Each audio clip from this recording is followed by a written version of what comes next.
Pidamos también a nuestra Madre, la Virgen María, que nos acompañe en esta noche, que ella nos ayude también con su oración. Así como ayudó a los apóstoles en el cenáculo alto, aquellos apóstoles confundidos, con miedo, aquellos apóstoles que no querían salir ni a predicar, ni que se dieran cuenta que estuvieran ahí. Pidamos a María, nuestra Madre, que nos acompañe y nos ayude. Digamos juntos: Dios te salve María, llena eres de gracia, el Señor es contigo.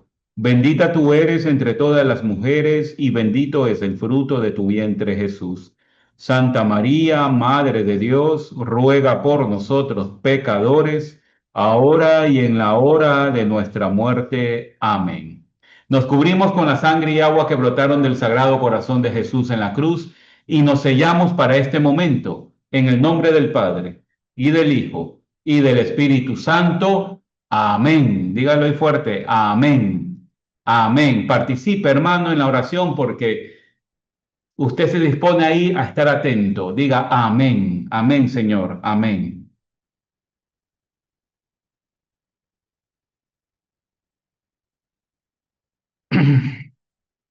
Hoy día vamos a entrar en el quinto artículo. Descendió a los infiernos y al tercer día resucitó de entre los muertos. Vamos a tener que meditar el significado preciso de la palabra infierno que se dice aquí, ¿verdad? En este contexto. Vamos a también aprovechar que estamos hablando de estas realidades espirituales sobre el purgatorio. No vamos a hacer un estudio profundo, solamente vamos a hacer una meditación breve, concisa, para que todos tengamos esa información y después, pues, como siempre lo he dicho, en nuestra oración personal, en nuestra meditación, en nuestra investigación personal, seguir buscando más. Lo que queremos es aquí incentivar su corazón, su mente, su vida, para que se interese un poquito más sobre la doctrina de la fe. Vamos a hablar sobre la naturaleza también de las penas, del infierno y también del purgatorio. Esto que es una purificación por amor. Vamos a hablar también si Dios predestina a alguien a ir al infierno, porque estamos hablando de estas realidades en el quinto artículo. Vamos a conversar también sobre lo que dice la Biblia. Hoy día vamos a leer bastante la Biblia y también vamos a leer el Catecismo de la Iglesia Católica sobre este tema del infierno y terminaremos hablando sobre la resurrección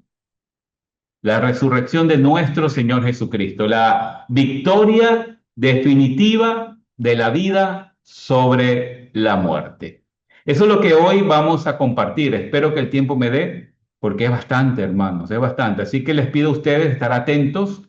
Si se le apega el espíritu del aburrimiento, de la pereza, pues usted sacúdase, levántese y sigue escuchando y se sienta otra vez. Tome un poquito de agua, pero no se deje ganar, porque cuando son cosas de Dios como que nos da más sueño, me parece, me parece.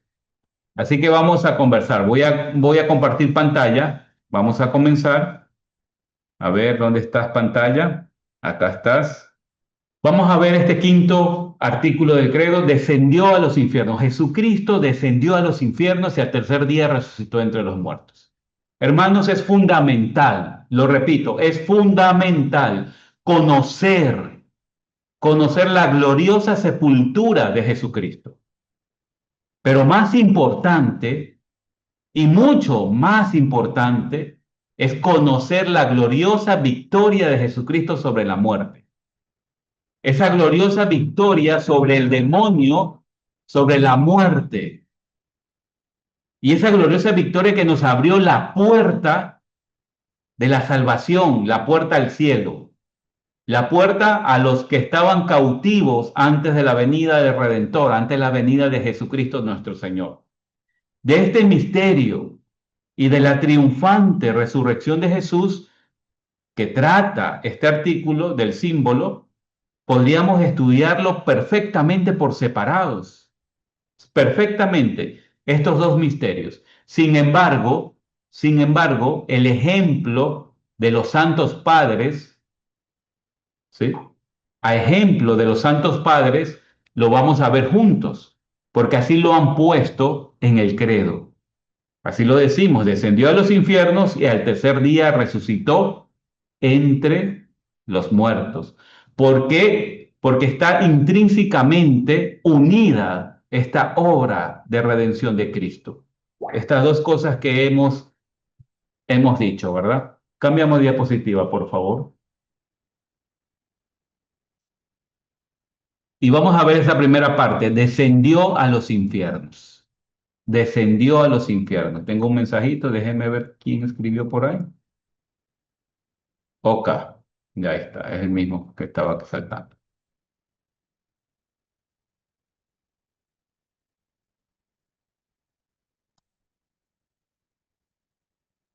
Descendió a los infiernos. Primera de Pedro, Primera de Pedro 3:18. Mira lo que nos dice. Porque también Cristo murió una vez por los pecados, el justo por los injustos, para llevarnos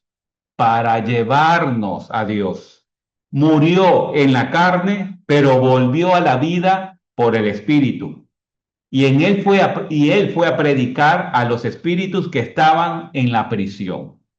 Que la palabra de Dios llene nuestra mente, nuestro corazón de su bendición. Esto que hemos leído nos ayuda a asentar esto de que descendió a los infiernos. Esto es lo que hemos o lo que debemos creer en la primera parte de este artículo. Una vez muerto Jesucristo, su alma descendió a los infiernos y allí permaneció todo el tiempo que su cuerpo estuvo en el sepulcro. ¿Sí? ¿Lo tenemos? Lo que debemos creer es que una vez muerto nuestro Señor Jesucristo, su alma descendió a los infiernos y allí permaneció todo el tiempo que su cuerpo estuvo en el sepulcro. Con ello afirmamos también que la misma persona de Cristo estuvo presente a la vez en el infierno y en el sepulcro.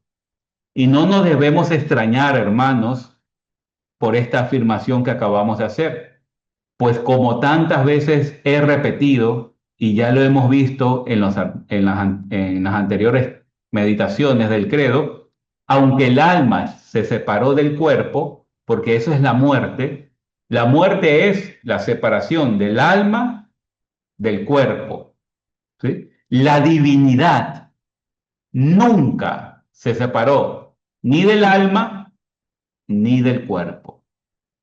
Aquí le hago un recuerdo a ustedes sobre ese misterio, sobre esa doctrina de la unión hipostática. Acuérdese que Jesucristo, ¿sí?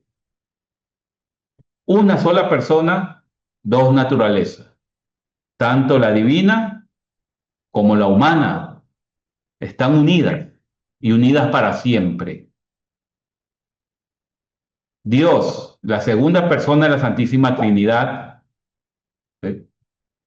Jesucristo, en ese misterio que ya explicamos en clases pasadas, si usted quiere revisarlo, pues vaya al canal de Lumen Fideis y usted ve ahí el video anterior que hemos revisado, esto de la unión hipostática, nos da esas claves para poder entender lo que estamos hablando hoy.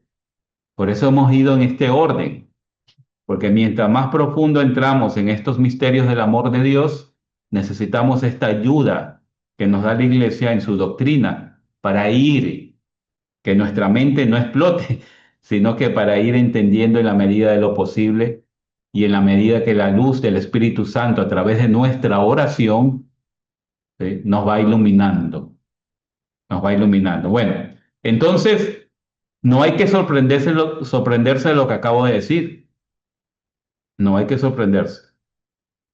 El Catecismo de la Iglesia Católica, aquí lo tengo, en el numeral 632 nos lo confirma. Escucha lo que dice.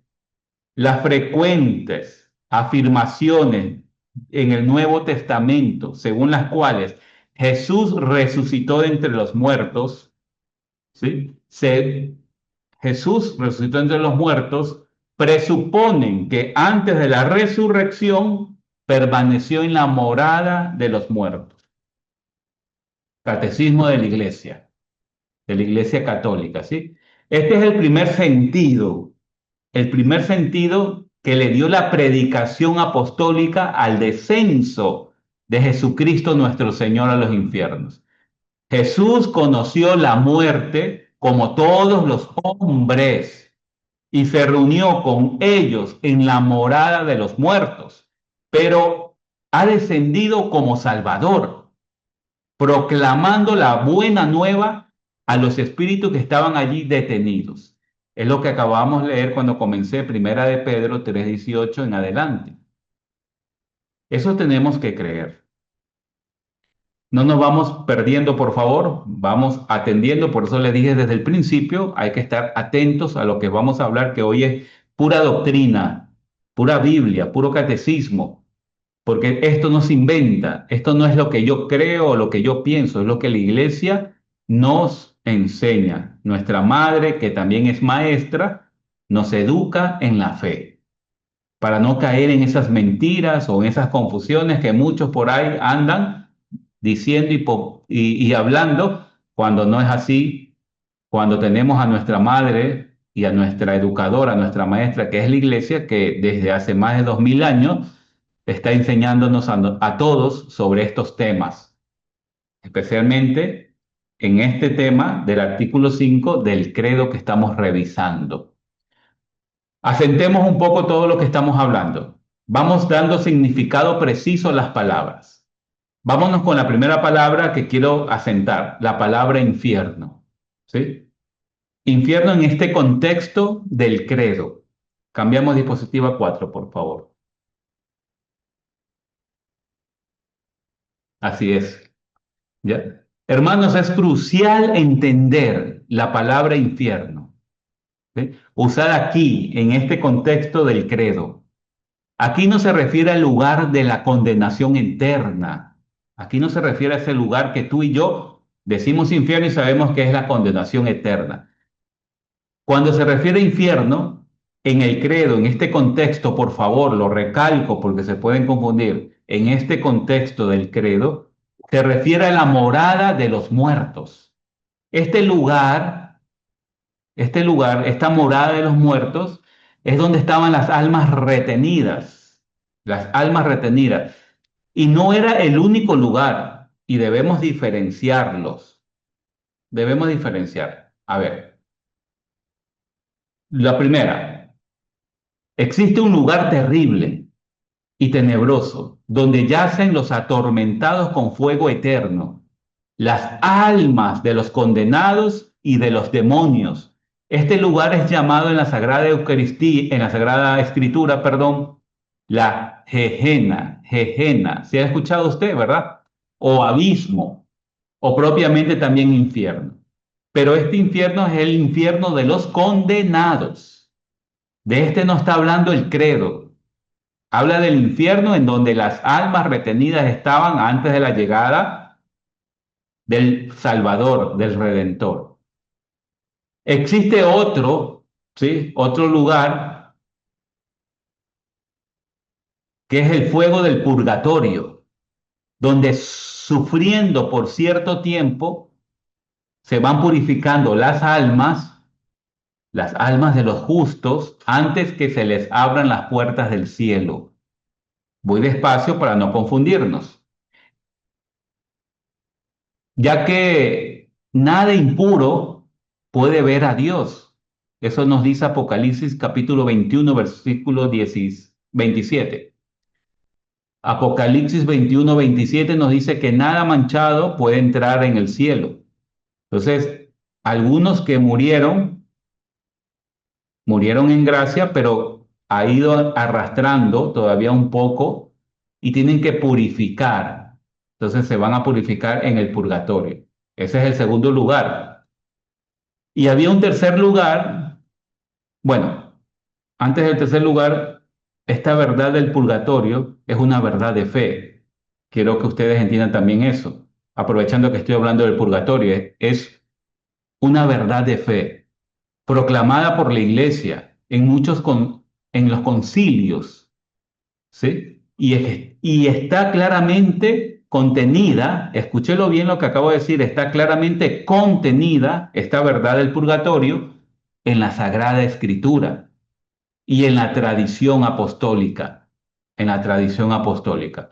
Hoy más que nunca se tiene que tener claro, ¿sí?, este lugar que existe y que llamamos purgatorio.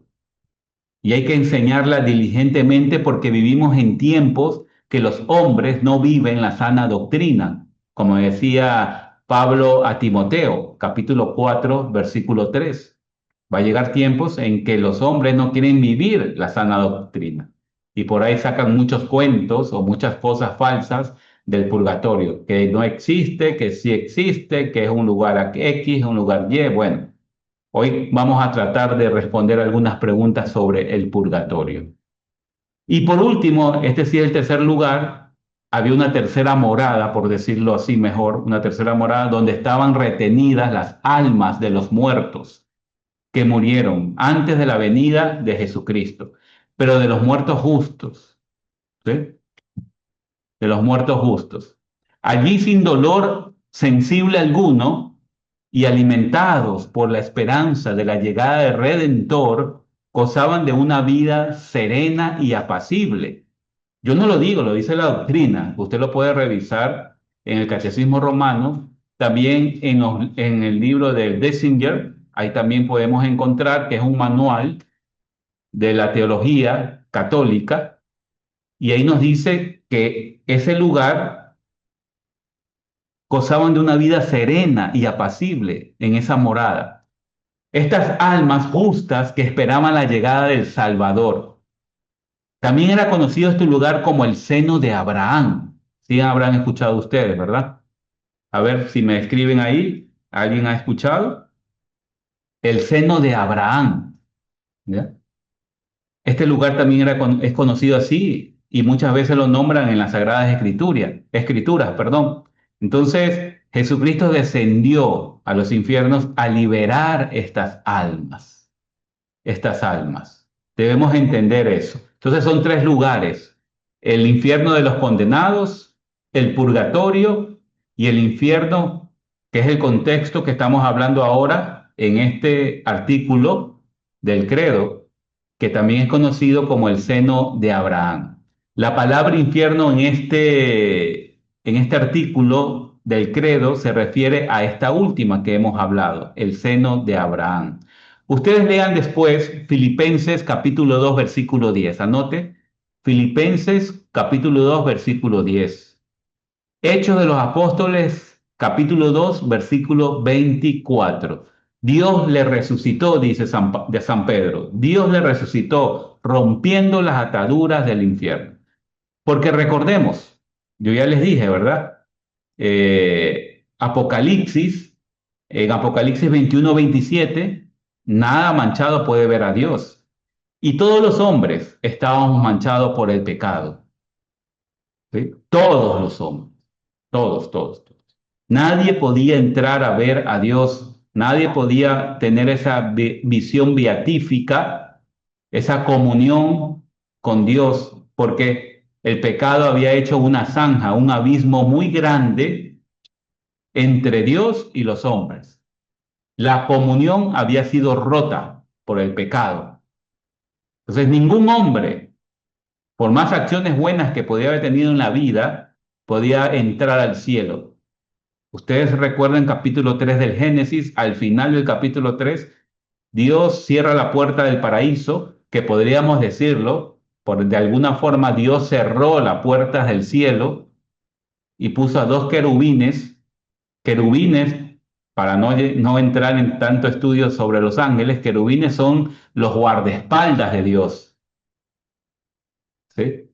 Son aquellos guardaespaldas, aquellos que tienen un poder infinito, ¿sí?, un poder grande y con espadas de fuego para que nadie pueda entrar. O sea, era imposible, totalmente imposible para el hombre entrar al cielo.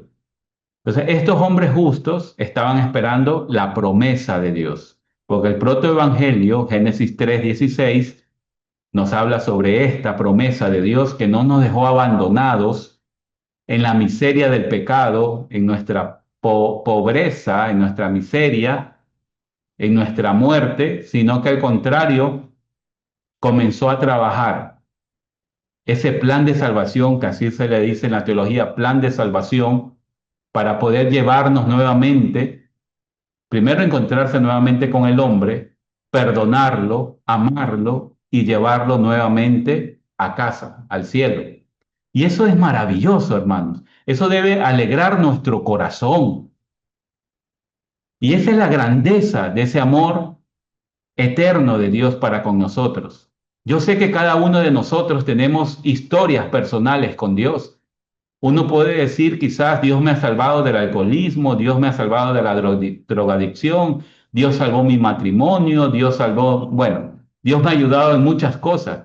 Y correcto, esa es nuestra vida personal y hay que darle acción de gracias a Dios, adorarlo, ¿ya? Por lo que ha hecho por nosotros, pero más aún por lo que Él es, amor, y que no nos ha dejado en el infierno en donde tú y yo debemos estar. Esa es la obra redentora de Dios, que nos ha hecho capaz nuevamente de zanjar ese abismo que había abierto el pecado para poder entrar nuevamente al cielo, a comunión con Él, a entrar a esa vida bienaventurada que Él tenía preparada, porque eso era el plan original para todos nosotros. Esa es la alegría que debe moverte a ti y a mí, ¿sí? Que no estamos en el infierno, porque por más cosas buenas que tú puedas hacer, ¿sí? Si Dios no nos hubiera salvado en su Hijo, nuestro Señor Jesucristo, por sus méritos, no podríamos haber hecho nada. Bueno, entonces la palabra infierno queda claro, ¿verdad? Vamos a explicar un poquito, todavía no cambiamos la diapositiva. Vamos a explicar un poquito más sobre esta palabra. Hablemos sobre el infierno de los condenados. Esta es una verdad incómoda. Es una verdad incómoda. ¿Por qué? Porque nadie quiere hablar sobre eso.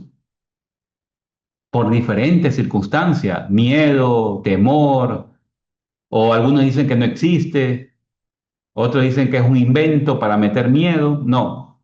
¿Sí? Yo te digo algo que aprendí. Cuando estaba estudiando, el profesor que era un sacerdote, él nos explicaba esto. Cuando la iglesia nos habla del infierno, no nos habla del infierno de los condenados, ¿sí? No nos habla para meternos miedo, no nos habla para convencernos y que tú, entre comillas, te conviertas. No nos habla, ¿sí? Para que tú viendo y escuchando esto del infierno comiences a temblar y por miedo te conviertas. Por miedo te conviertas, escúchalo bien. O por miedo dejes de hacer cosas malas, por decirlo de alguna forma, hermanos. No. La iglesia cuando nos habla del infierno, nos habla como una madre le habla a su hijo que lo ama de los peligros que pueda tener o presentarse en la vida. Y cuando eso me dijo el sacerdote, el profesor, yo lo vi de otra forma, ¿verdad? Yo abrí mi oído, tanto físico como de corazón, para poder estudiar y escuchar a la iglesia que nos habla sobre el infierno. No para meternos miedo, sino como una madre. Aquí hay algunas mujeres, me imagino que aquí debe haber algunas madres, ¿sí? Cuando su hijo pequeño, de 6 años, de 5 años, le pide un cuchillo para jugar, ¿usted se lo da? ¿Verdad que no se lo da? Al contrario, usted le explica, le dice, usted no puede jugar con este cuchillo porque se puede hacer daño. Y lo hace por amor, y lo hace para cuidarlo, ¿sí? Haciendo un símil, muy lejano, sí, es verdad, pero haciendo un símil para poder entender, cuando la iglesia nos habla sobre el infierno, es porque nos quiere advertir, hijo mío, ten cuidado, hay una realidad que se llama el infierno y que debemos conocerlo para no llegar ahí, porque la iglesia nos quiere preservar de esa desgracia. Como madre que nos ama y como maestra que nos enseña, quiere que tú y yo conozcamos bien esa realidad para que tomemos la decisión por amor y digamos, no, vamos por este camino, que es el camino de Dios, que es el camino que nos lleva. El infierno es conocido como la Gehenna, como el abismo en las Sagradas Escrituras. Son términos bíblicos y se refiere al lugar de la condenación. Posiblemente no hay otro dogma, no hay otro dogma en la iglesia tan impugnado como el del infierno, porque es un dogma de fe. Es un dogma de fe. ¿Qué quiere decir un dogma de fe? Que debemos creerlo, debemos creer, y que es realidad, y que es realidad. Este dogma de fe molesta mucho y es desagradable, sí, pero es una verdad que se tiene que conocer para no poder caer. Ahora, sin embargo, no podemos olvidar que el temor santo de Dios es el comienzo de la sabiduría. ¿Se acuerdan? Salmo 110, versículo 10. El temor santo de Dios es el principio de la sabiduría.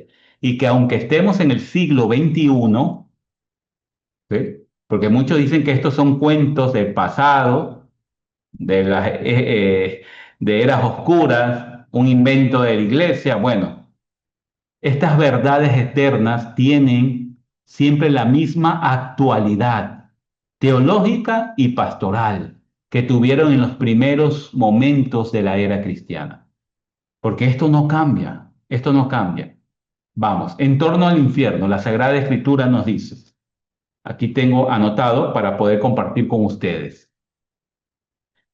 Gehenna, por ejemplo, Mateo 10:28, Mateo 10:28, Mateo 5:22, Mateo 5:22, Mateo 5:29.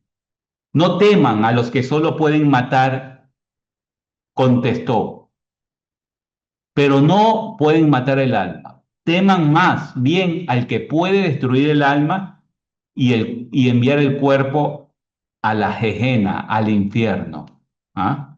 También es conocido como el abismo, les dije, ¿verdad? Lucas capítulo 8, versículo 31. Lucas capítulo 8, versículo 31. Jesús le preguntó, mira lo que preguntó, ¿cuál es tu nombre? Esta es la realidad cuando encontró pues al endemoniado, ¿verdad? Y él le contestó, multitud, porque muchos demonios habían entrado en él y rogaban a Jesús que no le ordenaran volver al abismo. También es conocido como horno de fuego, horno de fuego, Mateo 13:42 en adelante. El Hijo del Hombre enviará a sus ángeles. Estos recogerán de su reino todos los escándalos y también los que obraron el mal. Escúchelo bien. Y los arrojará al horno ardiente. Allí no habrá más que llanto y rechinar de dientes. Mateo 13:42. ¿Ah? Fuego eterno también lo dice la Biblia. Fuego eterno. Mateo 18:8. Mateo 18:8. También le dicen tinieblas exteriores. Tinieblas exteriores. Mateo 8:12. No se confunda, ¿sí? Mateo 8:12 dice, mientras que los que debían entrar al reino serán echados a las tinieblas de afuera, y allí será el llorar y el rechinar de dientes. La iglesia, hermanos, la iglesia con seguridad, con una seguridad que no se quiebra, y tachando por tanto de hereje al que niega la existencia del infierno, enseña invitando a conocer esta verdad. Como ya les dije, como una madre que quiere advertir del peligro a sus hijos, así, y de la maestra que quiere enseñarnos para vivir con responsabilidad la existencia de cada uno de nosotros, como un lugar de purificación también para no llegar a esta realidad del infierno, que existe, que existe, lo vuelvo a repetir, que es un lugar al que descienden inmediatamente las almas que mueren en pecado mortal. No lo digo yo, lo dice la iglesia, lo dice la Biblia. Mateo capítulo 25, ¿se acuerdan cuando dice Jesús que va a separar los cabritos de las ovejas? A uno lo van a poner a la izquierda, a otro lo van a poner a la derecha, a uno le van a decir, vengan benditos de mi Padre, a otro le van a decir, salgan de mi vista, ¿ya? Entonces, Mateo 25, 41 en adelante. Anote para que usted lo lea completo. No puedo leer todas las citas porque si no, no terminaría, ¿verdad? Lucas capítulo 12, versículo 22.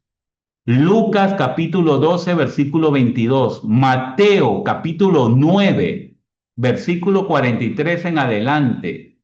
Mira que estamos hablando de estos evangelios en donde nos afirman lo que estamos hablando, que hay una realidad que la iglesia enseña y que es inquebrantable, que es verdadera. Y aquel que la negare o aquel que la niega, ¿sí? Es un hereje. Es la existencia de un lugar en donde descienden inmediatamente, escúchale bien, inmediatamente las almas que mueren en pecado mortal. Por eso hay que cuidarnos mucho. Y esto también para mí es un recordatorio para nosotros. Nosotros no tenemos comprada la vida, hermanos. ¿Usted sabe hasta cuándo va a vivir? ¿Usted sabe qué tiempo va a vivir? ¿Verdad que no? Usted, hay tres realidades que se nos esconden. ¿Cuándo, cómo y en dónde vamos a morir? No sabemos, no sabemos. Entonces debemos prestar mucha atención a esta enseñanza y evitar toda situación de pecado mortal.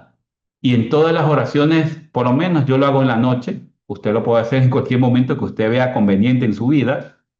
Antes de dormir le pido al Señor que siempre nos libre de pecado mortal y que nos ayude en el momento de nuestra muerte. Y también a nuestra Madre, la Virgen María, que es nuestra intercesora, ella nos ayuda también con su oración. Así que no hay que dejar de orar, pedirle a Dios que nos ayude, que nos quite. Es una enseñanza, esto del infierno, es una enseñanza indiscutible de la Sagrada Escritura también, confirmada también por el magisterio eclesiástico. Por ejemplo, el Concilio de León, ¿sí?, nos habla sobre este asunto del infierno. El Papa Benedicto XII o XII, digámoslo mejor así, Benedicto XII, afirmó algo. Lo voy a leer para decirlo como él lo dijo. Mira lo que dice el Papa Benedicto XII. Definimos, definimos, o sea, aclaramos, esto es, definimos además que, según la comunión, ordenación de Dios, las almas de los que mueren en actual pecado mortal, inmediatamente después de su muerte, descienden al infierno, donde son atormentadas con las penas infernales. Concilio de León, ¿sí? Usted puede leer todo esto que estoy leyendo en el Dessinger, numeral 1002. 1002. Ya está claro, ¿verdad? Es una enseñanza bíblica, una enseñanza del magisterio eclesiástico, es una realidad, no es mentira, no es invento, existe, existe. Hablemos ahora sobre las penas del infierno, porque también hay que conocer esto para que nos ayude nos ayude a luchar en nuestra vida para no caer en pecado contra las tentaciones. A ver, vamos a leer también de todas las enseñanzas de la iglesia. Hay una pena que le dicen la pena de daño en el infierno. ¿Qué consiste esta pena de daño? Dice la enseñanza, es la privación de la visión beatífica y de los bienes que de ella se siguen. ¿Qué es esto? La privación de aquello que constituye, escúchalo bien, el fin y el término de nuestra existencia, el gozo y la posesión de Dios. Hermanos, usted y yo fuimos creados por Dios. Usted lea el artículo 1 del Catecismo de la Iglesia Católica, el 7, el 14. Ahí nos habla que Dios, nuestro Señor, nos creó por infinita bondad para compartir su vida bienaventurada. O sea, compartir la gracia, compartir su vida bienaventurada, estar en comunión con Él.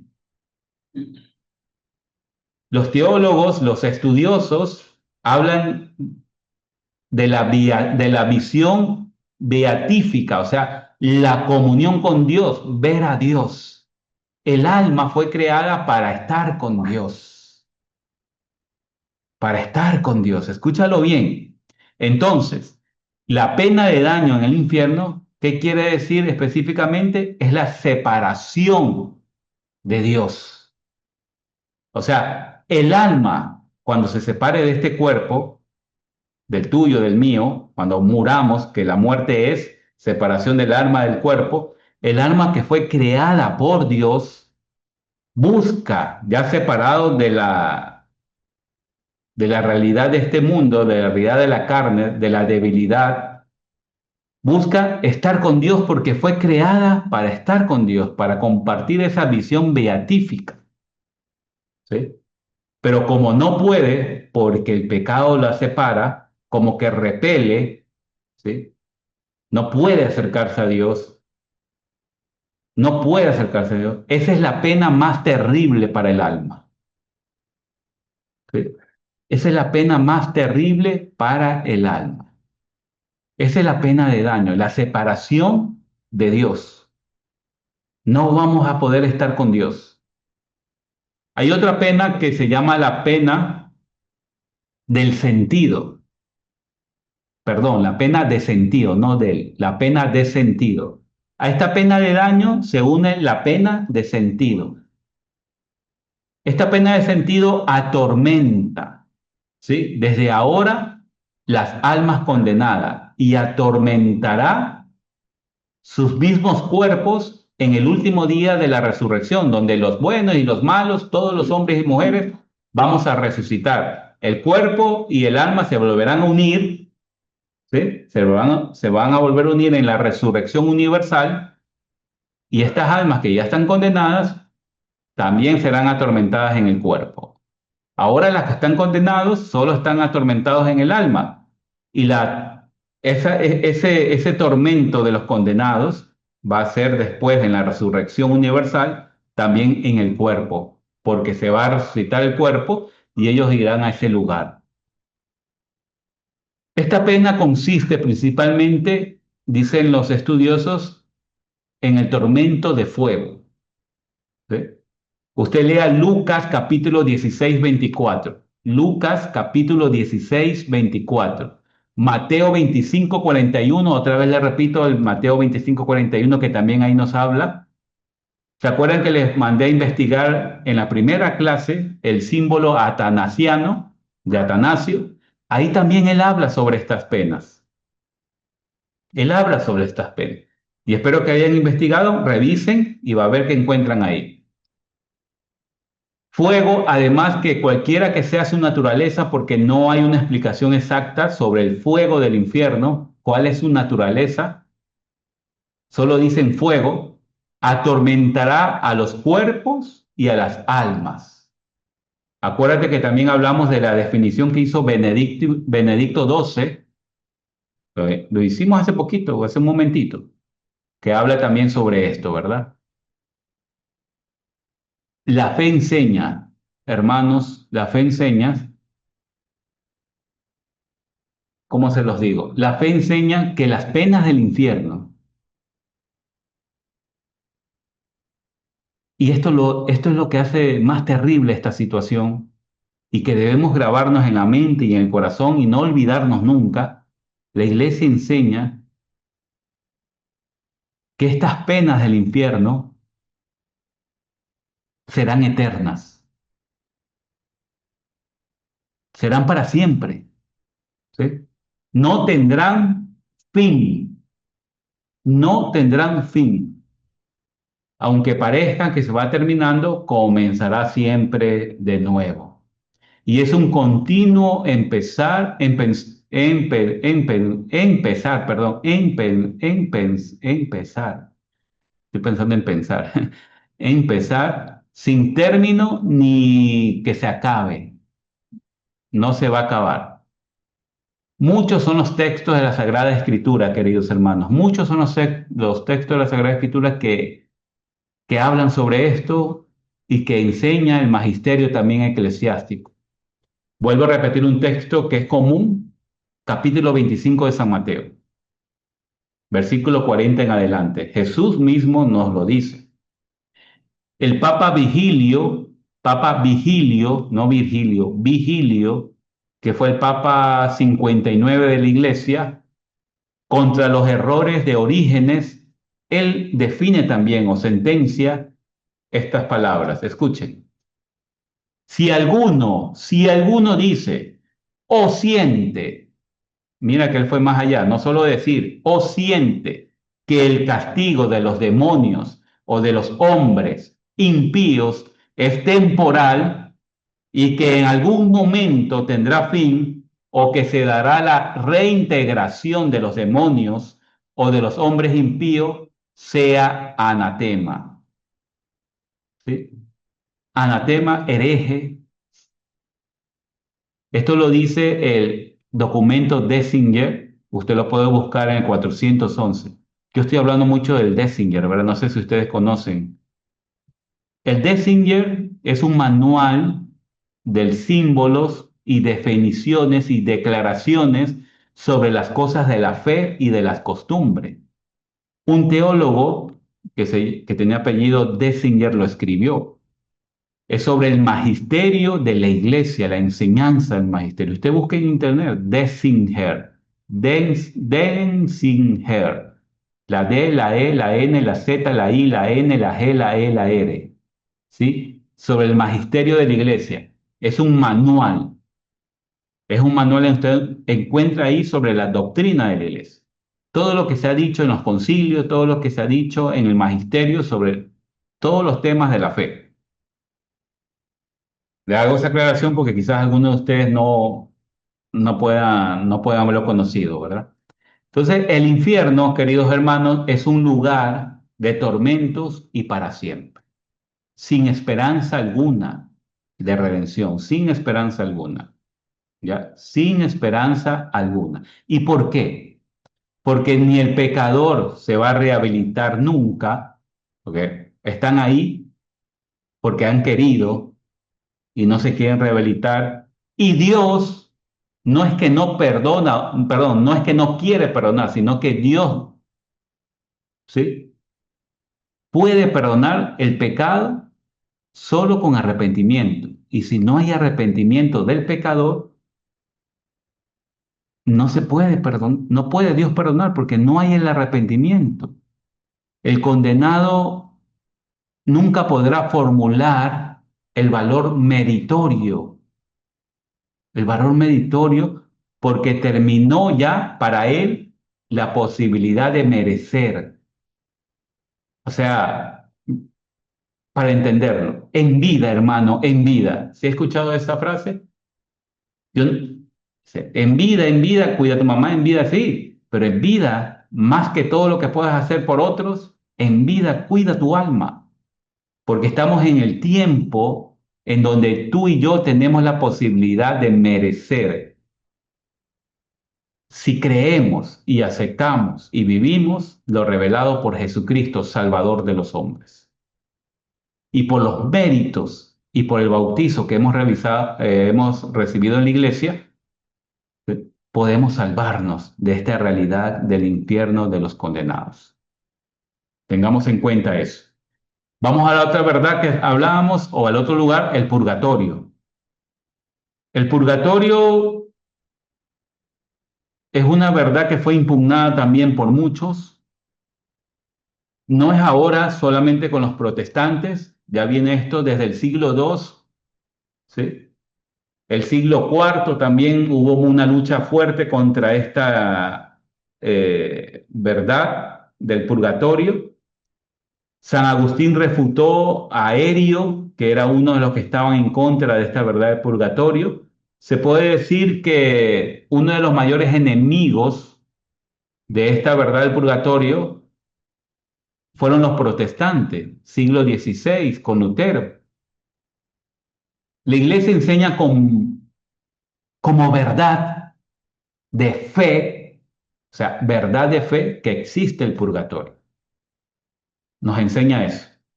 La Constitución Benedictus Deus de Benedicto XII, allá por el año 1336, nos dice sobre el Concilio de Florencia también en el año 1439, en el nombre de la Santísima Trinidad, del Padre y del Hijo y del Espíritu Santo, con aprobación de este Concilio Universal de Florencia, definimos, acuérdense esas palabras porque la Iglesia definimos que por todos los cristianos sea creída y recibida esta verdad de fe. O sea que es una verdad de fe. Y así todos profesen que si los verdaderos penitentes salieron de este mundo antes de haber satisfecho con frutos dignos de penitencia por lo cometido y omitido, sus almas son purificadas en penas de purificación después de la muerte.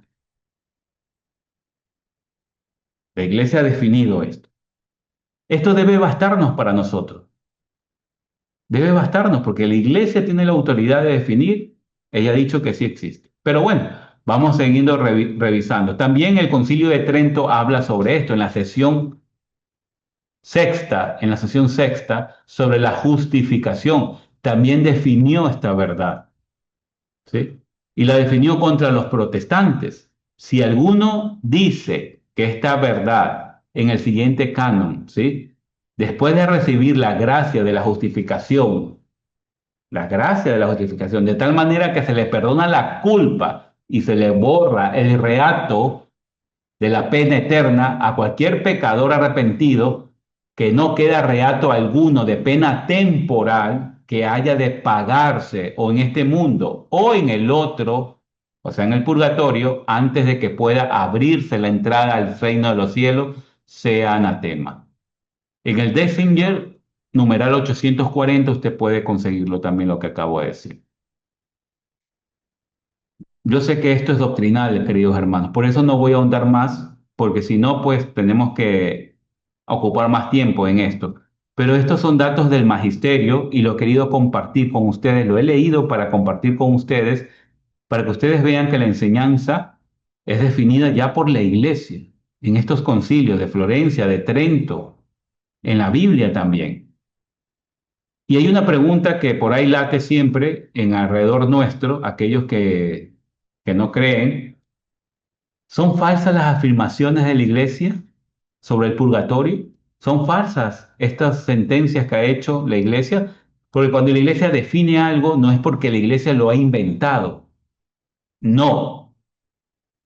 ¿Sí? La Iglesia no se inventó la fe. La Iglesia es depositaria de la fe, recibida por el Señor Jesucristo en su revelación divina. ¿Sí? Lo que la Iglesia define como verdad, eso nos ayuda a nosotros, los laicos, a nosotros que caminamos en el pueblo y que quizás no tenemos tantos estudios, ¿eh? A creer con seguridad. a creer con seguridad porque mi madre y mi maestra, que es la iglesia, lo ha definido. Ella que tiene la autoridad, las llaves que le dio Jesucristo del reino a Pedro, tú puedes atar y desatar, tú puedes definir y puedes decir que no. La iglesia tiene la autoridad. Yo quiero que eso usted guarde también en la mente, ¿sí? Porque si no, está perdiendo el tiempo estudiando el credo, porque la iglesia tiene autoridad. Por eso lo hacemos y por eso lo creemos. Bueno, entonces, ¿estas afirmaciones de la iglesia son mentiras? ¿Tendrán base bíblica? Bueno, primero, de ningún modo, no son mentiras. La palabra purgatorio, claro que no aparece en la Sagrada Escritura, pero yo que les dije al principio, ¿ah? ¿Se acuerdan la palabra que dije cuando hablamos del purgatorio? Esta verdad está contenida en la Sagrada Escritura. Contenida, contenida. Entonces, no es menos cierto que tanto en el Antiguo Testamento como en el Nuevo Testamento podemos ver que se contiene esta verdad de este espacio, ¿sí? De este lugar que llamamos purgatorio. Y cuando digo espacio, no es un espacio físico, como este cuarto en donde yo estoy, o en esta sala, o en el lugar donde tú estás. Es un lugar espiritual, que no podemos explicarlo porque nuestra mente no tiene cómo explicarlo. Antiguo Testamento, el libro de Macabeos, capítulo 12, versículos del 40 en adelante. Macabeos 12, en 40 adelante. En el Nuevo Testamento tenemos Mateo 12, versículo 31 en adelante. Lucas también capítulo 12, versículo 47 en adelante. Ustedes lean, ahí el Señor Jesús también nos comparte, ¿sí? Cuando nos habla sobre el pecado que no se puede perdonar, el pecado contra el Espíritu Santo, no se puede perdonar ni en esta vida ni en la otra. O sea que hay pecados que sí se puede perdonar en la otra vida, ¿verdad? También hay un texto clásico de San Pablo en la carta primera de Corintios, capítulo 3, versículo 10 en adelante, en donde está suficientemente delineado y definida, contenida la realidad, ¿sí? De un estado del alma posterior a la muerte, tal como lo hemos presentado y lo hemos llamado purgatorio. ¿Sí? La tradición patrística es abrumadora sobre este tema, pero basta citar una, el testimonio de San Agustín. Leamos a San Agustín. Escucha. San Agustín nos dice, durante el tiempo que media entre la muerte del hombre y la final resurrección, las almas quedan retenidas en lugares recónditos, según es digna cada una de reposo o de castigo, conforme a lo que hubiese merecido cuando vivía en la carne. Y no se puede negar que las almas de los difuntos reciben alivio de la piedad de sus parientes vivos cuando por ellas se ofrecen el sacrificio del mediador, o sea, la Eucaristía, o cuando se hacen limosnas en la iglesia. Eso lo podemos encontrar también en el Dessinger 109. Entonces, la existencia del purgatorio constituye para los cristianos un dogma sobre el que no puede haber ninguna incertidumbre, ninguna duda. ¿Sí? Es una realidad, no es una invención, no es nada de eso. Quisiera hablar mucho más de esto, pero no nos da el tiempo, ya está corriendo bastante el tiempo. En en el infierno hablamos que habían penas, ¿verdad? Aquí en el purgatorio también, según los teólogos, hay penas. Entonces, hablemos sobre la naturaleza de las penas del purgatorio. Empezamos afirmando, por favor, escúchelo bien, que la iglesia no ha definido nada sobre esta cuestión, no he encontrado nada, pero fundados en principios teológicos más firmes, a semejanza del infierno, hay en el purgatorio también una doble pena que corresponde a los dos aspectos del pecado: la aversión a Dios y el gozo ilícito de las cosas. La aversión, la negación de decirle no a Dios, de alejarme de Dios, ¿ya? Y el gozo ilícito de las cosas creadas. Y nos lleva a estas naturalezas de pena. Hay una naturaleza de pena que le dicen la dilación de la gloria, la dilación. En todo pecado hay esencialmente una aversión a Dios, o sea, un alejamiento de Dios, una aversión de Dios. El castigo de esta aversión es la pena de daño, la que vimos en el infierno, que en el infierno consiste en esa privación, o sea, de no ver, esa privación de la de la visión beatífica, y de todos los bienes que le siguen a ello, toda la gloria, toda la unción, todo el poder, toda la presencia de Dios, porque al final usted y yo fuimos creados para estar en comunión con Dios, para ser uno con Dios, uno con la Santísima Trinidad. Eso va a ser nuestro fin ahí. ¿Se puede decir lo mismo del purgatorio, de esta pena de daño? Los teólogos, no soy yo, los teólogos están acordes en decir que propiamente no hay una pena de daño en el purgatorio. Esta responde esencialmente a una aversión de Dios, la pena de daño en el infierno, ¿sí? Una aversión que el alma encarcelada en el purgatorio no tiene de alguna forma. ¿Por qué? Porque la aversión, el pecado mortal, la aversión, el alejarnos de Dios, el decirle no a Dios, es una decisión propia y no quiero saber nada de Dios. Pero el que muere con eso es un pecado mortal. Va al lugar que hemos hablado en el primero, en el infierno, al infierno. Y ahí va a sufrir esa pena de daño, esa negación de la visión beatífica, por el alma está creada para Dios. Eso no puede existir en el purgatorio. Por eso le llama ya no pena de daño, sino, como les dije al principio, dilación de la gloria. Dilación.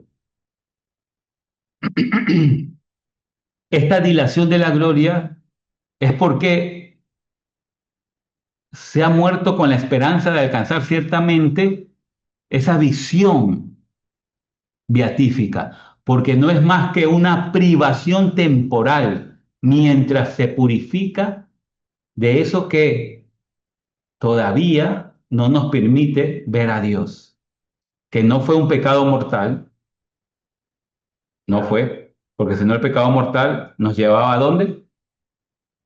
Ya usted sabe, a ese lugar. Entonces, no podemos olvidar un momento los cristianos que supone este purgatorio un destierro que es temporal, ¿sí? Pero que existe. Ahora, ¿cuál grande sea el dolor? Realmente los teólogos solo conjetura, ¿sí? Conjetura, nada más, pura conjetura, no es una doctrina, no, la iglesia no lo ha definido, pero lo podemos conjeturar por cuatro consideraciones. La primera, se ven privadas del del gran bien que toda alma quiere, que es estar con Dios. Entonces, eso causa dolor al alma. ¿En qué forma? No lo sabemos. No lo sabemos, ¿ya? Porque después de muerto, el alma que murió en gracia, pero que todavía necesita purificación, ¿sí? Le causa dolor ver que pudo haber alcanzado esa gracia de de la visión beatífica. Ellas comprenden, la inmensidad de este bien con una fuerza que iguala únicamente al deseo ardiente de poseerlo. Es una realidad que el alma va a vivir. Yo estoy explicando esto y realmente a veces uno dice, no tenemos esa experiencia porque el cuerpo nos limita, pero es una verdad. ¿Ya? El segundo punto, advierten claramente los teólogos que como han sido privadas de ese bien, solo por propia culpa, entonces va a haber un dolor de que uno se va a dar cuenta que por nuestras culpa hemos sido privados. No es que Dios nos condena, es que somos nosotros por nuestra culpa, y ese va a ser un dolor grande también para el alma. También dicen los teólogos que deploran la negligencia que tuvieron en vida. Escúchalo bien, la negligencia que tuvieron en vida que le imposibilitó satisfacer aquellas culpas cuando hubieran podido hacerlo fácilmente mientras vivían. Cuatro, y finalmente, se dan perfectamente cuenta el alma, ¿sí? De qué grados de gloria celestial tan fácilmente accesible, dice, les ha privado por la culpa negligente durante la vida terrestre. Y todo esto, realmente, hermanos, es una conciencia vivísima, dicen los teólogos, que el alma va a tener. Mueve en ellos, excita en ellos, en el alma, un vehemente dolor, dolor que por culpa propia no podemos entrar a la visión beatífica. En el purgatorio también va a haber quizás la segunda pena, la pena del sentido, la pena que se da. ¿Por qué? Porque hemos abusado, ¿sí? Del disfrute de las cosas terrenas, del goce ilícito de la criatura. ¿En qué consiste aquí en el purgatorio? Porque ya lo hablamos del infierno, ahora estamos hablando del purgatorio. Aquí surge una controversia, dicen los teólogos, sobre el fuego del purgatorio, si el fuego es real y corpóreo o no. Los padres latinos de la Iglesia Occidental dicen que sí. Generalmente perdón, no los teólogos escolásticos, los antiguos y los modernos, sostienen y sostuvieron que sí, que el fuego del purgatorio es real y corpóreo. Los padres griegos dicen, en cambio, que no. La Iglesia Oriental dice que no. ¿Por qué? Y esta es la razón en la que se basan. No es necesario el fuego corpóreo en el purgatorio, porque todos allí, ¿sí?, han de ser castigados en el alma y no en los cuerpos, porque cuando venga la resurrección universal, la que hablábamos cuando hablábamos de esta pena en el infierno, los cuerpos resucitados que están en el purgatorio ya pasarán directamente al cielo. Entonces no necesitamos el fuego corpóreo. Pero bueno, esto se lo digo como conocimiento. No entremos en la discusión quién tiene ahí la razón. Dejémoslo que ellos sigan ahí discutiendo. Pero se plantean otros temas en torno al purgatorio. ¿En qué razón tenemos que hablar brevísima, en una forma breve, porque no hay tiempo, el tiempo corre, mire la hora que es ya. Y creo que ustedes ya se me están durmiendo, ¿verdad? De tanto que estoy hablando. A ver, escríbanme ahí. No, no, no me estoy durmiendo. Está interesante. ¿Seguimos o nos detenemos? ¿Qué opinan ustedes? Por favor, ayúdenme para yo seguir hablando.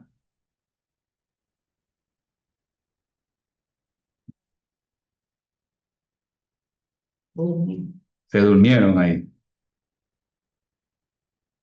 Vea, Vero dice que no, está interesante el tema. Bueno, seguimos entonces. Gracias, Vero. Usted me da ánimo. Se plantean otros temas interesantes, pero por razón de la brevedad tenemos que resumir en unas simples preposiciones para poder entender todo lo que hemos hablado. ¿Qué fin tienen estas penas que hemos hablado? El fin que tienen estas penas en el purgatorio es purificar y limpiar totalmente el alma. Tenga eso en cuenta, ¿sí? Hay que purificarnos ¿para qué? Para la visión beatífica, ¿sí?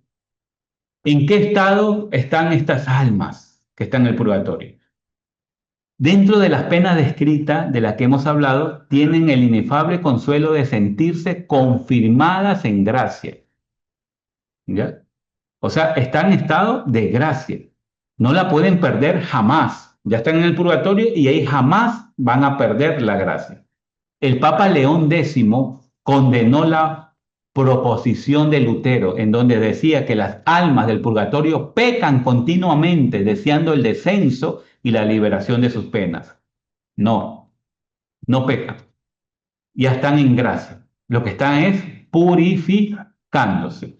Y por último, esas almas del purgatorio con relación a nosotros, los que estamos vivos, nuestra actitud con esas almas deben ser de ayuda, de ayuda. ¿Mediante qué? Mediante los sufragios. Eso lo pide la Iglesia en el Concilio de Florentino, en el Concilio de León, en el Concilio de Trento. Lo vemos rápido solo esos nombres, ¿ya? En la Biblia, segunda de Macabeos, capítulo 12, versículo 45 en adelante, nos habla sobre esto. Usted léalo. Es una obra santa y piadosa orar por los muertos. Orar por los muertos. Entonces, ¿cómo podemos ayudarla? ¿Qué nos dice la iglesia? Los teólogos también nos dicen que esta ayuda se debe revestir en una triple forma, o se puede dar en una triple forma. Primero, por la impenetración. ¿Qué es esto? La oración. La oración, orar por las almas. ¿Ya? Por el mérito. ¿Qué es el mérito? ¿Ya? El mérito de congruo o de convivencia. Claro que está, y debe tenerlo claro usted, que en sentido estricto solo Cristo lo mereció para los demás. Solo Cristo en su muerte mereció la salvación para los demás. Pero usted y yo podemos, por las cosas que hacemos, también ofrecer junto con el mérito de Cristo, pedir en oración la salvación o la salida del purgatorio de estas almas. Y la tercera parte o la tercera forma es la satisfacción o compensación por la pena temporal. Satisfacer o compensar esa pena que está pagando el alma por la cual estamos orando. ¿Y cuáles son los principales sufragios que está al alcance de todos? Primero, la Santa Eucaristía. Celebrar la Santa Eucaristía pidiendo por las almas. Eso es lo primero. La comunión que usted hace, ofrecer la comunión por las almas. La oración, ya lo hemos hablado, la impenetración u oración que hacemos por nuestros difuntos. También podemos hacer las penitencias por nuestros difuntos, las limosnas por nuestros difuntos, ¿sí? Las mortificaciones, que esa es una palabra que a veces nos olvidamos, ¿verdad? Las mortificaciones. Hacer mortificaciones ¿para qué? Para la satisfacción o la compensación por la pena que están pagando en la purificación, ¿ya? Todo esto nos permite vivir nuestra fe con caridad hacia nuestros hermanos difuntos y celebrar la comunión de los santos. También hay algo que se me escapa, las indulgencias. Ahora que estamos viviendo el jubileo de la esperanza, usted tiene la Puerta Santa en la catedral y en algunas otras iglesias en Guayaquil, si no podemos viajar pues a Roma. Usted puede ir una vez diariamente, y hacer su oración de sufragio, pasar la Puerta Santa, ganar esas indulgencias y ofrecérselas por sus familiares difuntos. Está usted ahí haciendo oración, está haciendo mérito y está haciendo satisfacción o compensación por la pena temporal que están pagando las almas. Aprovechemos este año, aprovechemos. Podemos ganar una diaria, dice la penitencia apostólica. ¿Ya? Podemos ganarla y ofrecerla a los difuntos, que es más seguro que quedárnoslas a nosotros mismos, porque como estamos vivos y porque estamos vivos podemos pecar, la vamos a perder inmediatamente. En cambio, Henry, despierto, dice, interesante, gracias Henry. Entonces, podemos tener esto claro, ¿sí? El tiempo corre y se me vienen muchas cosas a la mente. Hasta aquí el tema de lo que es infierno, purgatorio. El catecismo de la Iglesia Católica, ¿sí?, profundiza estas verdades y nos invita a conocer y a vivirla. Anote por favor, numeral 1030 del catecismo. 1030. Usted lea 1030 hasta el numeral 1032.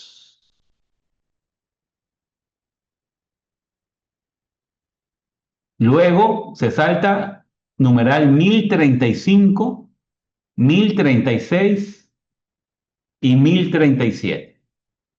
Ahí son los numerales que usted va a tener mucho más información sobre lo que hemos hablado y puede asentar y afirmar lo que hemos hablado sobre el infierno y sobre el purgatorio.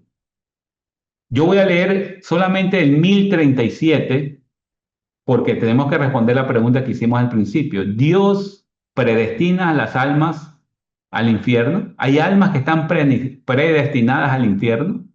Algunos dicen que sí, ¿ya? Entonces en el numeral 1037 dice, Dios no predestina a nadie a ir al infierno. Para que esto suceda, es necesario una aversión, una negación voluntaria, un rechazo voluntario a Dios. Y eso es un pecado mortal. O sea, un pecado mortal pone en general ahí. Y persistir hasta el final de la vida. O sea, mientras estemos vivos, tenemos la oportunidad de arrepentirnos y tenemos la oportunidad de aceptar a Dios y no ir al infierno.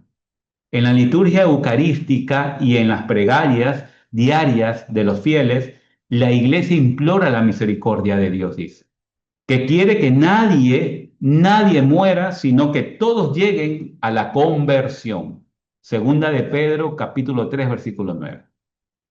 Acuérdense cuando dice el sacerdote, a ver si me acuerdo bien las palabras, acepta, Señor, en tu bondad esta ofrenda de tus siervos y de toda tu familia santa. Ordena en tu paz nuestros días. Líbranos de la condenación eterna y cuéntanos entre tus elegidos. Entonces, tengamos en cuenta eso, ¿sí? Ahora note, por favor, rápido, ya nos coge el tiempo, sobre datos bíblicos lo que hemos hablado. La Sagrada Escritura nos ofrece numerosas advertencias sobre la realidad del infierno, sobre la realidad del infierno, y que debemos vivir en gracia. O sea, debemos vivir sin aversión a Dios, sin pecado mortal. ¿Ya? Vámonos en el Antiguo Testamento. Isaías capítulo 66, versículo 24. Isaías capítulo 66, versículo 24. Daniel capítulo 12, versículo 2. Vámonos al Nuevo Testamento. Mateo capítulo 3, versículo 12. Todo esto nos habla sobre el infierno. Mateo 5, capítulo 30. Mateo 13, capítulo 42. Mateo 13, capítulo 49. Mateo 18, capítulo 8. Lea el capítulo 25 de Mateo, ya lo he repetido varias veces en esta noche, versículo 41. Marcos capítulo 9, versículo 48. Segunda de Tesalonicense, capítulo 1, versículo 9. Lea del versículo 8. Segunda de Tesalonicense, capítulo 1, versículo 8 y 9. En el libro de Judas, Judas 7, ahí es porque solo hay un solo capítulo. Judas 7. En el Apocalipsis, el libro de Judas nos habla también sobre esta realidad. Léalo todo mejor. Léalo todo. El libro de Judas en la Biblia. Apocalipsis 14:11.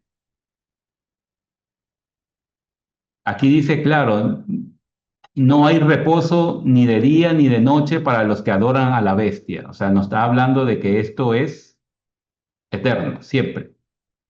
Apocalipsis 20:15.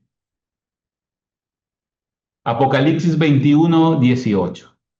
Y hay muchas otras más, pero estas son algunas que les he querido compartir. Me hubiera gustado leerlas y ir meditando, pero usted sabe que no nos va a dar el tiempo si me pongo a meditar. Usted en esta semana escoja algunas o lea todas y vaya meditando y reflexionando y dándole fundamento bíblico a lo que estamos compartiendo en esta noche, hermanos, hermanas. Y vámonos a la segunda que dice descendió. Cambiamos dispositivo a 5, por favor. Descendió. Sí, descendió realmente. ¿Sí? Descendió a los infiernos. Recapitulemos para poder tener claro esto. Es dogma de fe que Cristo bajó a los infiernos no solo con su infinito poder y eficacia redentora, sino realmente con su alma y su presencia. Eso es lo que nos pide que creamos este artículo de fe. El Salmo 100, el Salmo 16:10 lo profetizó. No dejarás tú mi alma en el infierno. Salmo 16:10. Cristo, nuestro Señor, no sufrió mengua alguna en su infinito poder. No se debilitó el infinito poder de Cristo, ni se mancilló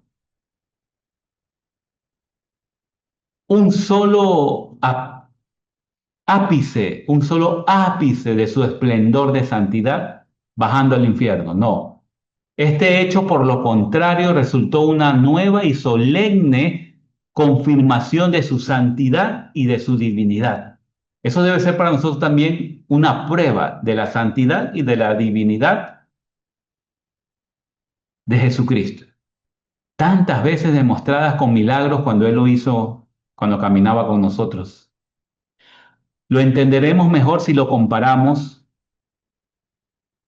y comprendemos las causas por las que Cristo y los hombres, sí, para que Cristo y los hombres bajaron al infierno. Mira, mira la diferencia. Los hombres bajaron al infierno como prisioneros, como prisioneros. Jesús, en cambio, descendió a los infiernos como vencedor, como triunfador, libre entre los muertos. ¿Para qué? Para ahuyentar a los demonios que tenían aprisionados a aquellas almas. Ahí lo vamos a entender mejor. Cristo bajó no como prisionero, no como los hombres que habían bajado al infierno antes que Él naciera. Ya estamos hablando del infierno en el contexto del credo. Acuérdense del lugar donde las almas, antes de que vino el Redentor, bajaban y esperaban con esperanza al Salvador, que le decían también el seno de Abraham. Entonces, estos hombres bajaron como prisioneros, porque el cielo estaba cerrado, gobernaba o tenía el poder el enemigo, y nosotros estábamos fuera de la comunión con Dios. Jesús no bajó como prisionero, Cristo no bajó como prisionero, bajó como vencedor, como triunfador, libre, no como esclavo, sino libre de entre los muertos. Eso hay que tenerlo claro, ¿sí? Además, todos los hombres bajaron al infierno, fueron atormentados con penas. Muchos con el suplicio eterno de la condenación, otros, aunque libres de penas de sentido, como hemos hablado en el purgatorio, pero sí con la privación de Dios y y una angustiosa espera por la venida de la bienaventuranza, de la salvación que Jesucristo va a ofrecer cuando se encarnó y cuando llegó la plenitud de los tiempos, cuando Él pasó su pasión, muerte y resurrección. Bueno, la salvación que Jesucristo obró por nosotros.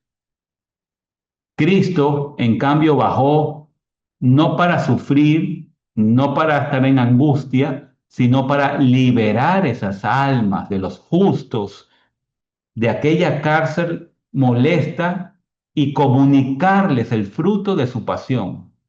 El fruto de su pasión que es la redención, la gracia, la comunión nuevamente con Dios.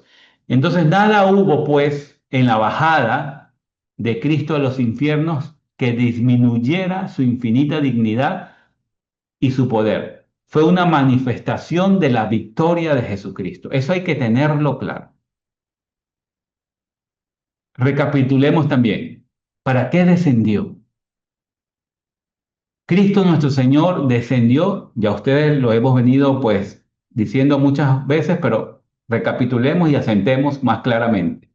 Descendió a los infiernos principalmente para liberar las almas de los justos, ¿sí?, de aquella existencia que estaban, de aquella cárcel, por decirlo así, donde el demonio las tenía retenidas como presa suya y las cogió y las llevó al cielo, ¿sí?, a todos aquellos justos. Es un prodigio que el Redentor llevó a cabo de una manera admirable, que no se puede explicar. Simplemente se dice que es admirablemente glorioso con su poder.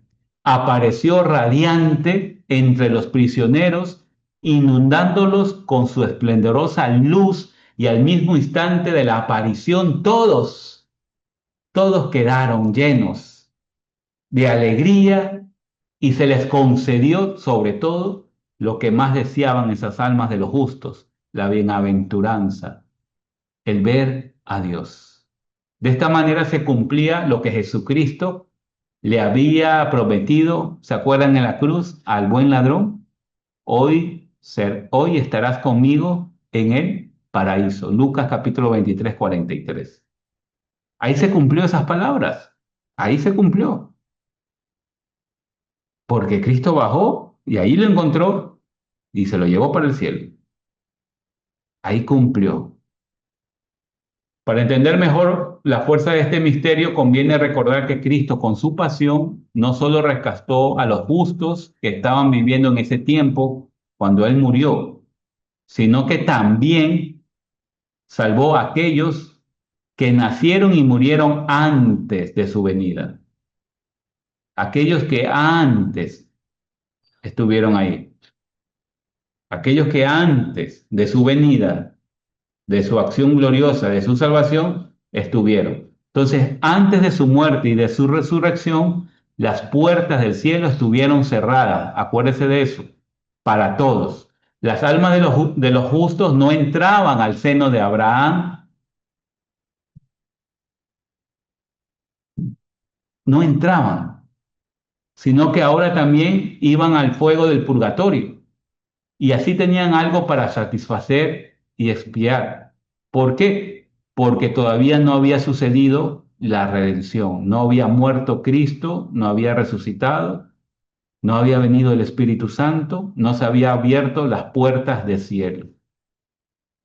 Pero hay otra razón por la que Cristo bajó también a los infiernos.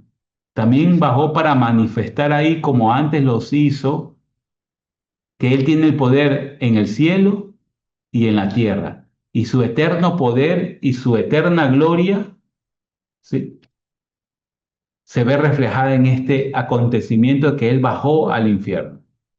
Porque acuérdense lo que dice Pablo en Filipenses capítulo 2, versículo 16, para que al nombre de Jesús se doble toda rodilla que hay en los cielos, en la tierra y en los abismos, o en los infiernos, dice en otra edición.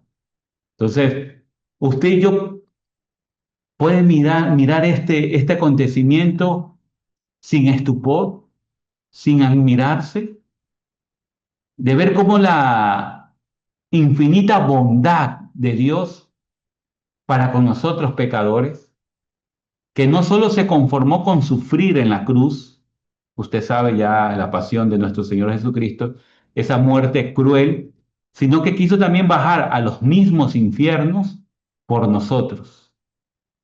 por nosotros, para liberar esas almas, que Él también las ama, las amaba, las ama, y llevarla consigo, ¿sí?, al reino de su gloria. Realmente este es un acto que debemos o que nos debe llevar a amarlo más a Él, amarlo más, amar su inmenso poder y misericordia. Y este amor nos debe llevar a celebrar su victoria sobre las fuerzas de la muerte, no solo con palabras, sino con acciones, luchando con uno mismo para no caer en la tentación del pecado y caer en esa aversión a Dios o alejamiento de Dios que nos puede llevar, ya sabe a dónde, ya sabe a dónde. Y terminemos pues con lo que nos falta, resucitó. Cambiemos de perspectiva, por favor. Ahí, resucitó, aleluya, la victoria definitiva de la vida. Segunda de Timoteo, como dice ahí, capítulo 2 versículo 8. Acuérdate de que Jesucristo, del linaje de David, resucitó de entre los muertos. Pablo ya le dice a Timoteo, recuerda siempre, medita, reflexiona, recuerda que resucitó de entre los muertos. Cristo resucitó. El significado de este artículo, de esta parte de este artículo que estamos meditando, es que nuestro Señor expiró en la cruz a la hora nona, que es las 3 de la tarde, a la hora nona del día viernes, el mismo día por la tarde, voy rápido, el mismo día por la tarde fue sepultado por los discípulos, fue sepultado por los discípulos, quienes autorizados por Pilatos llevaron el cuerpo pues al sepulcro, bajaron el cuerpo de la cruz y lo depositaron ahí, en el sepulcro, en un huerto cercano y un sepulcro nuevo. Y el tercer día de la muerte de Jesús, este día fue llamado domingo, que significa día del Señor, Dominus, día del Señor, a primera hora de la mañana, el alma de Cristo nuevamente se unió con el cuerpo y resucitó. Eso hay que creer en esta parte. El alma de Cristo nuevamente se unió con el cuerpo y resucitó. Aquí hay una pregunta que siempre me hacen, pero hermano, si él murió el viernes y resucitó el domingo, no son 3 días. Los judíos no contaban un día desde el amanecer. Los judíos contaban los días desde el atardecer. Ese también es una explicación por qué la misa del sábado en la tarde, ya anoche, es misa dominical. Porque ya en la noche, siguiendo lo que judíos contaban los días, es un nuevo día ya. ¿Sí? Entonces, los judíos contaban un día desde el atardecer hasta el atardecer del día siguiente. ¿Sí? Acuérdate de eso. Por lo tanto, cualquier parte de un día se consideraba un día completo. Vamos, viernes, Jesús fue crucificado y sepultado. Vamos rápido, no voy a hacer más cosas. El sábado completo se considera el segundo día, porque fue resucitado el viernes. Perdón, fue crucificado el viernes y fue sepultado el viernes. Ese es un día. El sábado estuvo en el sepulcro, todo el día, segundo día, y resucitó el domingo. La resurrección de Jesús ocurrió en la madrugada del domingo, que ya se considera también el tercer día. Bueno, hermano, la expresión al tercer día no se refiere exactamente a 72 horas exactas como usted y yo conocemos en este tiempo, sino es una forma de conteo que incluye cualquier fracción de un día como un día completo. De este modo el Redentor, después de haber estado muerto durante 3 días, volvió a la vida. ¿Sí? El alma se une nuevamente al cuerpo. Usted lea la resurrección en Mateo 28, Marcos 16, Lucas 24, capítulo 24 estoy dando, Juan capítulo 20. Ahí usted ve cómo dicen el tercer día y el Señor resucitó. Veamos rápidamente puntos importantes sobre esto. Diapositiva 8, por favor. Jesús resucitó por su propio poder. ¿Sí? Con la palabra resurrección significaba no solamente que Cristo triunfó de la muerte, no solo eso. Esto fue común también en otras resurrecciones. Por ejemplo, la resurrección de Lázaro, ¿verdad? Pero Lázaro resucitó para morir nuevamente. ¿Eh?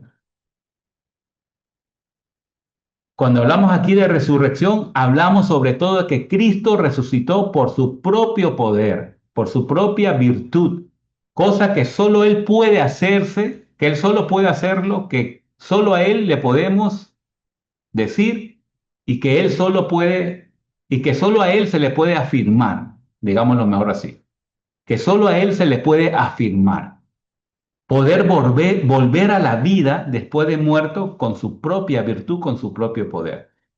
Decir esto no entra en contradicción. ¿Por qué? Porque en el ámbito humano es imposible, es imposible. Pero esto no entra en contradicción cuando lo decimos para Cristo. ¿Ya?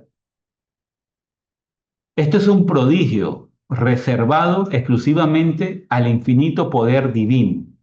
Solo Dios. Segunda de Corintios 13:4. Dice, porque aunque fue crucificado en su debilidad, vive por el poder de Dios. Aquí debemos otra vez recordar la doctrina que ya revisamos de la unión hipostática. Como nunca se separó este divino poder ni del cuerpo que estaba en el sepulcro, ni del alma que descendió al infierno, ¿sí? Pudo muy bien el cuerpo juntarse con el alma nuevamente, ahí, ese cuerpo que estaba en el sepulcro. De esta manera fue posible el retorno a la vida por el propio poder, por la propia virtud y la resurrección de entre los muertos se dio. La divinidad no abandonó nunca el cuerpo que estaba en el sepulcro, ni tampoco el alma que estaba, usted sabe dónde, estaba en el infierno, allá llevando la salvación a aquellas almas. ¿No?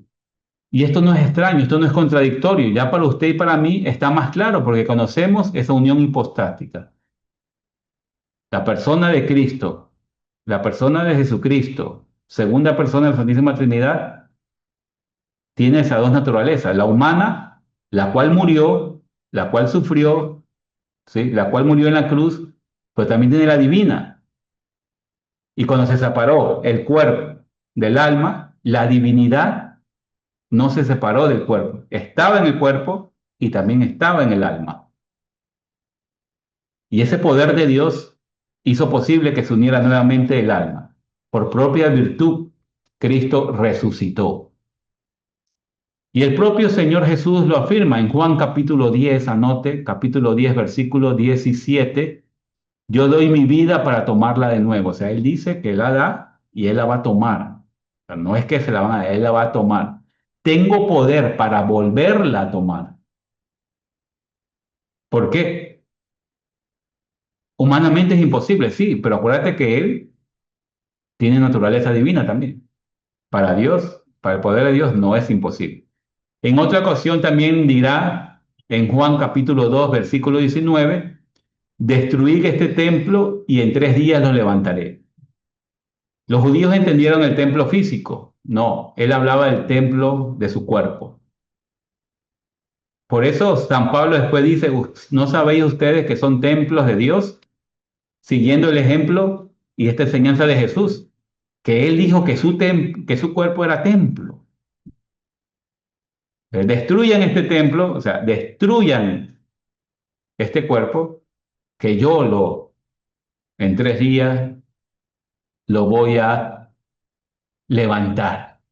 Entonces debemos tener en cuenta que cuando las Sagradas Escrituras, también ustedes van a encontrar, por ejemplo, en Hechos capítulo 2 24 o Romanos 8 11 afirma que Cristo fue resucitado por el Padre, porque algunos van a decirle eso también. No, si Cristo no resucitó por propio poder, el Padre lo resucitó. Cuando usted encuentra eso en la Sagrada Escritura, Hechos capítulo 2 24 y Romanos 8 11, la Iglesia nos enseña que debemos entender estas palabras dichas de Cristo solo en cuanto hombre, ¿sí? En cuanto hombre, del mismo modo que se ha de referir a Él cuando hablamos en cuanto a Dios. Yo le dije que es posible que Él resucitó con su propio poder porque es Dios. Y cuando dice que fue resucitado por su Padre, estas palabras debemos comprenderlas, dice la Iglesia, en Cristo solo en cuanto hombre. ¿Sí? En cuanto a Dios, los textos en que se afirma que resucitó por su propia virtud es en cuanto a Dios, para no caer en confusiones, porque sabemos que hay las dos naturalezas. ¿Sí? También nos podemos hablar aquí rápidamente que Cristo es el primogénito entre los muertos. Cambiamos la diapositiva antes que te vayas. ¿Sí? ¿Ustedes han escuchado también eso? Es un singular privilegio de Cristo el ser el primero de todos en gozar del beneficio divino de la resurrección. Él resucitó ya no para más morir, no, no. La Sagrada Escritura llama a Cristo primogénito de entre los muertos. Anote, Colosenses capítulo 1, versículo 18. Primera de Corintios 15, versículo 20 en adelante. Con estas palabras debemos entender la resurrección, aquella con la que seremos introducidos usted y yo a la vida eterna. ¿Mm? De haber suprimido definitivamente la muerte, Cristo la venció, ya no va a haber muerte después de la resurrección. Y es solo en este sentido en que le atribuimos a Cristo la primacía de la resurrección. Porque antes de Cristo hubieron muertos que habían resucitado, pero ellos resucitaron para morir. Cristo, ¿sí? En este sentido, solo a Él le atribuimos la primacía de la resurrección. Él ha resucitado ya para no morir, porque ha vencido la muerte. Y eso a nosotros, ¿sí? Es nuestra realidad a lo que vamos a ser introducidos también si morimos con Cristo, ya hemos morido, ya hemos muerto con Él, porque hemos sido bautizados y vamos a resucitar con Él también. Esa es la resurrección que usted y yo esperamos. ¿Sí? Primera de Reyes, el libro de Primera de Reyes, capítulo 17, versículo 20. Ahí hubo una resurrección de un niño. El profeta Elías resucita a un niño. También acuérdese cuando el propio Jesús resucita al hijo de la viuda de Elín, no me acuerdo bien, se me escapa la palabra. Si ustedes se acuerdan, por favor escríbanme para hacerme recuerdo. También resucitó a Lázaro, ya le había dicho, ¿verdad? Entonces, esto debemos entender. Esta es la resurrección que habla el credo, ¿sí? De que Cristo ha vencido la muerte y nos va a introducir a esa vida eterna. La resurrección, no más para morir. sino para la vida eterna. Ahora sí, hermanos, yo creo que ya está alcanzando el tiempo, así que vamos concluyendo. Nos quedan muchas cosas que podríamos seguir hablando, pero el tiempo y el cansancio también pues nos gana a todos, no solo a ustedes, a mí también, a mí también. Vamos a dar unas conclusiones. Déjenme cambiar la diapositiva para que ustedes puedan también ver un poquito las conclusiones. Ahí está. Ya la cambié, ya la cambié. El descenso a los infiernos y la gloriosa resurrección de Jesús es el culmen, hermanos, es el culmen de la obra redentora. ¿Ve? Cristo descendió realmente a los infiernos para liberar las almas de los justos que esperaban su venida. Recuerdan que la palabra infierno no es el infierno de los condenados, sino el infierno, el seno de Abraham, donde estaban los justos que habían muerto antes de la llegada del Redentor. Entonces, este acto manifiesta y te lleva a ti y a mí a reconocer el amor infinito y su victoria sobre la muerte y el cautiverio y nos reafirma que Jesús es Dios, es el Hijo de Dios, es el Mesías. Nos reafirma su humanidad porque murió, porque padeció, pero también nos reafirma su divinidad, porque con su poder descendió a los infiernos, venció al enemigo, les quitó las almas que había tenido prisioneras, ¿sí? Les quitó su poder sobre nosotros y los llevó al cielo. Eso debe ayudarnos a nosotros en nuestra fe. En este año que estamos viviendo de la esperanza, debe confirmar o renovar nuestra esperanza y luchar. Mientras tengamos vida, hay ese peligro de caer en el pecado y luchar contra eso, contra nosotros mismos. ¿Se acuerdan que hay una frase en el Evangelio que dice que el reino de los cielos es de aquellos que se hacen violencia? La violencia es con uno mismo, no con el hermano, no con uno mismo para no caer en ese pecado. Entonces, tengamos en cuenta eso, hermanos. Tengamos en cuenta que esto nos ayuda.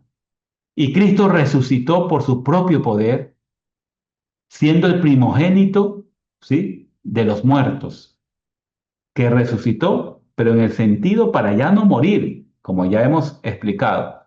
Su resurrección es el fundamento de nuestra fe. Es lo que nos mantiene la esperanza viva. Es la garantía de nuestra propia resurrección futura. Y todo esto nos lleva ¿a qué? A conocer el poder de Dios, hermanos, ¿sí? Sobre la muerte, a amar al Cristo victorioso, a celebrar cada domingo con alegría pascual, esa Eucaristía, que es la actualización de todos estos misterios que estamos meditando. Y esto nos lleva a vivir la esperanza cierta de nuestra propia resurrección. Todo tiene sentido, hermanos.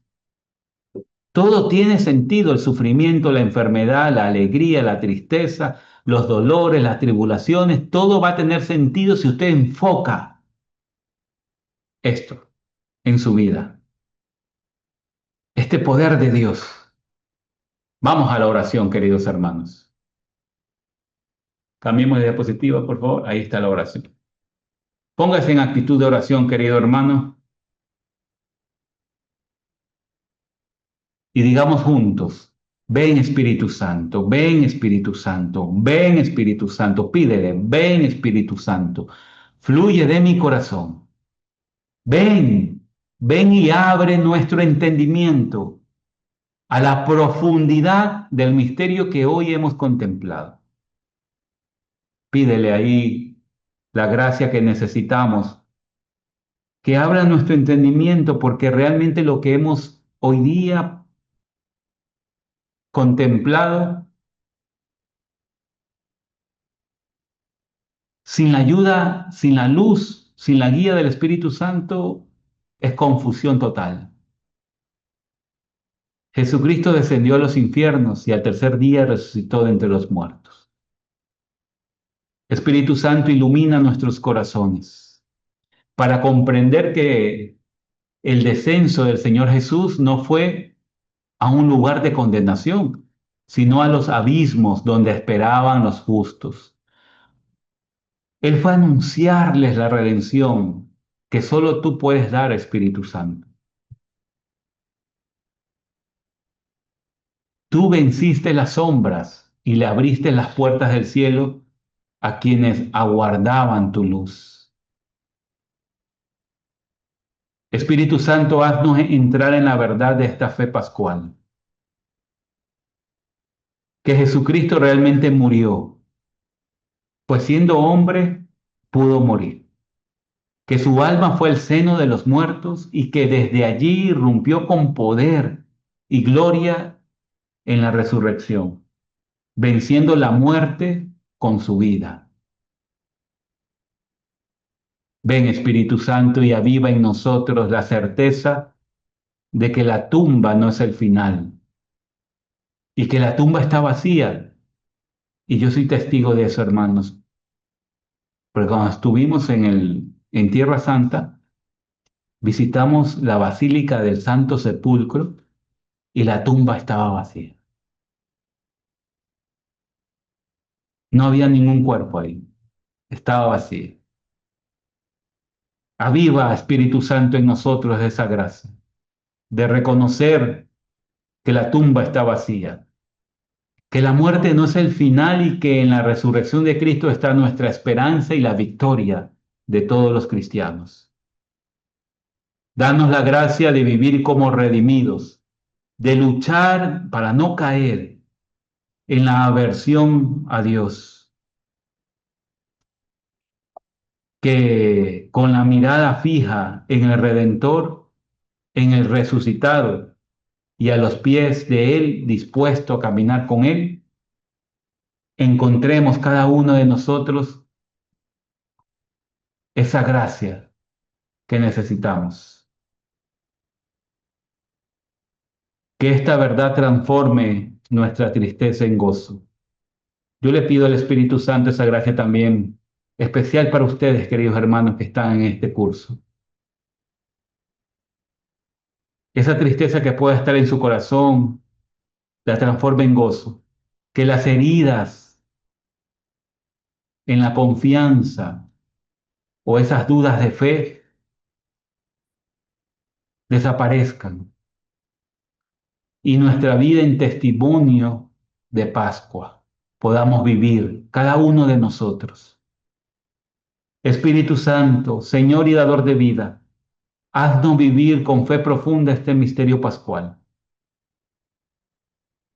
para que muriendo con Cristo también resucitemos con Él. Por Jesucristo, el viviente, el resucitado, el que descendió a lo profundo para elevarnos al cielo, sea todo honor y gloria por los siglos de los siglos. Amén. Amén. Amén. A nuestra Madre, la Virgen María, Dios te salve, Reina y Madre. Madre de misericordia, vida, dulzura y esperanza nuestra. Dios te salve, a ti llamamos los desterrados hijos de Eva.